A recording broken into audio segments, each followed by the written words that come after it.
Ketegasan aparat kepolisian dalam menertibkan parkir di kawasan wisata Ubud hingga mengempiskan ban kendaraan hendaknya diikuti dengan solusi mendirikan sentral parkir. Dan tujuannya adalah mewujudkan objek wisata andalan Kabupaten Gianyar bebas kemacetan dan kesemrautan yang menjadi sumber keluhan wisatawan.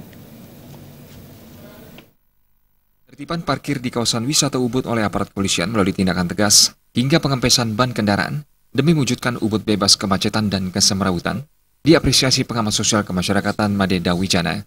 Meski demikian, mantan anggota DPRD Bali ini mengingatkan, tindakan tegas tersebut jangan sampai menimbulkan permasalahan baru seperti munculnya perlawanan masyarakat.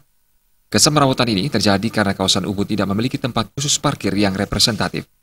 Dawijana menyarankan pembangunan sentral parkir segera diwujudkan, lengkap dengan shuttle bus menuju Ubud. Kehadiran sentral parkir diyakini selain menjadi solusi jangka panjang mencegah kemacetan, juga dapat membuka lapangan kerja baru bagi masyarakat, mulai karyawan hingga sopir shuttle bus.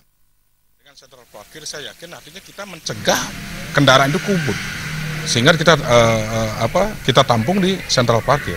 Ini kan karena komitmen pemikiran bersama yang belum mau dilaksanakan selama ini. Oleh karena itu, ini harusnya menjadi prioritas untuk dipikirkan. Sekarang tempatnya di mana?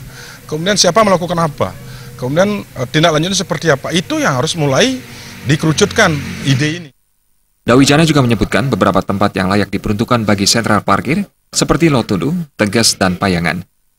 Sutardana Bali TV.